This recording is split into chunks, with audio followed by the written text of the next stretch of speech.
وحمانتا حلالكي si rasmi loogu kala wareejiyay iskuduwii hore wasaaradda hawlaha guud ee guryeynta iyo iskuduwaha cusub ee loo soo magacaabay wasaaraddaasi waxaana munaasabada xil wareejinta goobjoog ahaa barasaabka gobolka Awdal maayirka degmada Boorama iyo waliba sidoo kale agaasimo waaxda ka socday wasaaradda hawlaha guud ee guryeynta iyo shaqaale weynaha wasaaraddaasi oo qaal waxgarad aqoon-yahan iyo bulshada qaybaheeda kala duwan waxaana halkaas ugu horeyntii ka hadlay iskuduwii hore wasaaradda Saleebaan Aadan Samatar isla markaana ka sheekeeyay waxyaabihii uu qabsoomay wuxuuna yiri maxaa ku ama aan wareejinayo amaba aan joogi wasaaraddaasi ay noqoto wasaarad gobolka iyo qarankaba wax weyn u qabata xafiiskaasi oo maxaa ku dhacday gobolkana uu ka dhex muuqan doono maanta oo aan hayay muddo 6 sano ku dhow oo aan xilka wareejinayo xafiiskii wasaaraddu waa mid ka mid ah xafiisyada ugu ballaadhan uguna shaqada badan uguna waxqabadka badan iyadoo hay'adaha dawliga isku wada mid yihiin haddana shaqooyin badan oo gobolka iyo degmadaba dan weyn u ah qabtay oo miisaankeega leh ayaan maanta wareejinaya oo dhulka danta guud ee maxaa ku dhahay isaguna diyaar oo waxa aan wareejinayno aan ku jirin oo ka baxsan oo isagu hore u baxay hospitaalka dhimirka oo isaguna maxaa ku dhahay meeshii laga dhisi lahaa ay diyaar tahay wasaaradda caafimaadkuna qoraalkii ay dhulkii ay ka dhisi lahayd ay hayso waxa kale oo isaguna diyaara oo aanu ku wareejinay hay'adda maxaa ku dhahay ku shaqada leh hay'adda wanaag farista iyo xumaan reebista oo aanu siinay cabir dhuleed oo ay ka dhisaan markis iyo masaajid ummadda wanaagana lagu faro xumaantana lagaga reebo waxa kale oo iyaduna maxaa ku dhahay aanu bixinay xarunta kobcinta xirfadaha iyo quudinta danyarta oo iyaduna ay dhisi doonto hay'adda Amuud Foundation oo iyaduna aanu qoraalkeegina siinay dhulkiina ay maxaa ku dhahay gacanta ku haysato waxa kale oo isaguna hore u baxay laba station police oo taliska qaybtu uu naga codsaday hal station police uu baxay oo uu dhisan yahayba station police kaasina waa ka galbeedka waxa kale oo isagana siinay taliska qaybta station police laga dhiso koonfurta magaalada Boorama oo isaguna maxaa ku dhahay ay gacanta ku hayaan taliska qaybta ee gobolka Awdal intaasi waa waaxda dhulka iyo wixii dhul maxaa ku dhaday hay'ado dawliga aan siinay inta hadda gacanta lagu hayaana waa 27 jago oo teedhi by teedhiya waa cabir dhuleed oo aad iyo aad u fara badan waxaanu dhulka ka ilaalinay sifo qaldan ama sifo shakhsi ah in loo siiyo dad bili aadan ah oo aan maxaa ku dhaday iyagu awoodo gaar ah ku tagrifala inta kadib waxaanu halkaas ka daba qaatay isku duwaa cusub ee wasaaradda loo soo magacaabay waliba sidoo kale qaar ka mid ah shaqaalaha waxayna yiraahdeen maanta bishu tahay 22 bishii shanaad 2023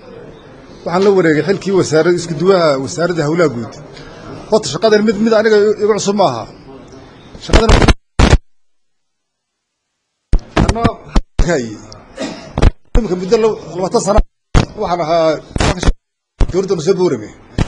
sharta sano kamida waxaan ahaa injineerka dowladda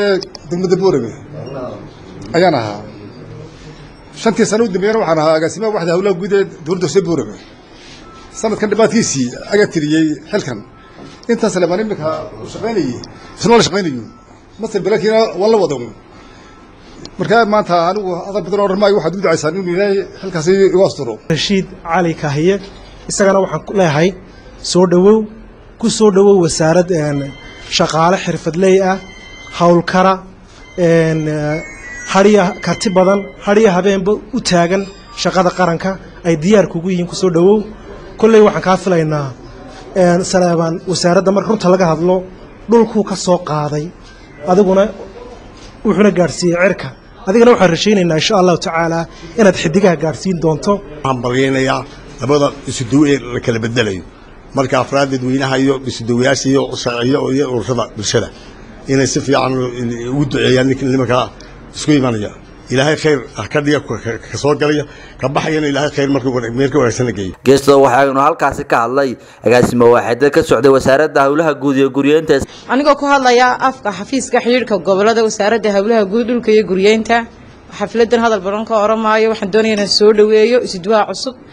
waxaan kala doonayaa sagootiyo isduwihii aan oran karo isduwaasha ugu wanaagsan buu ku jiray wasaaradda si fiican ila dhaqmi jiray warbixin haday tahay aanan uga daba tagi jirin xiriir tahay aanan uga daba tagi jirin Saleebaan waxaan doonayaa horta inaan hambaliyeeyo anoo dambaysiin doono Cabdirashiid insha Allah in isku duwii horena u ducayno nidhaahno ilaahay bedel khayr qabaha ku siiyo nagamaad tegin oo maxay ahaydee waxa tahay la taliyaasha wasaaradda shaqaalihii wasaaradda gobolka mar kasta waxa tahay dadkan maxay ahaydee dib ugu soo noqonayno hadday taliya toosba noqoto isku duwaha cusub isku duwa Cabdirashiid Cali Kaahinna waxaan leenahay ku soo dhawow Allah kugu asturo xilka ka wasaaradahaana waxaan leenahay ka heer gobol heer qarahan waxaan leenahay shaqo adag oo wasaaradda ugu dambeyntii waxa halkaas ka hadlay maayirka degmada Boorama Maxamed Axmed Warsame iyo waliba sidoo kale barasaabka gobolka Awdal Maxamed Axmed Caalin Timbaro xilka dawladda ama xilka qaranku waa qoriisu dhiib maalinba qof baa joogaya maantana Rashiid baan ku soo dhaweynaynaa Saleebaanna waynu sagootiyeynaa waxaan u rajaynaynaa muddadaasi aanu soo wada shaqeynay waxay ahayd muddadii shaqooyinkii ugu ballaadhnaa gobolka aanu ka soo wada qabanay oo hawlaha guud master plan-kii baa ugu weynaa labadiisii faysay hore way soo dhamaadeen waxa imika gacanta lagu hayaa qaybtii ugu dambeysay oo ay isku riixriixi iyo qof walba in la siiyo halkii ay jagadiisu noqotay waxa rajaynaynaa Rashiidna inaanu ka sii wada shaqeyno shaqadaas imika noo taala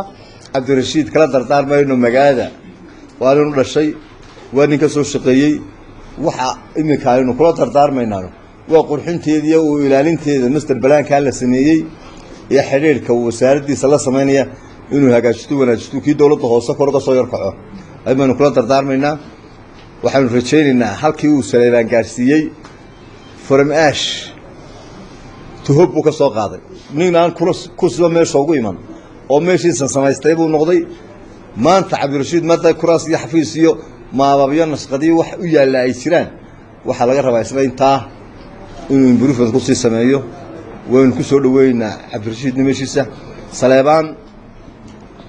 ma amaanayna wuu mutaystay amaanta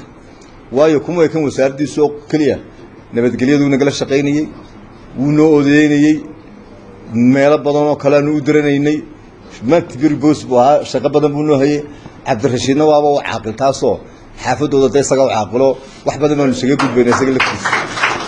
isku soo wada duuba ugu dambeyntii ayaa halkaasi waxa shahaado sharaf lagu gudoonsiiyay isla markaana shaqaale weynaha wasaaradda hawlaha guud ee guryeynta ee gobolka Awdal ay gudoonsiiyeen isku duwii hore ee wasaaradda Saleebaan Aadan Samatar waa Shucayb Maxamed kaan Shucaybiga telefishinka caalamiga ee Horyaal magaalada Boorama.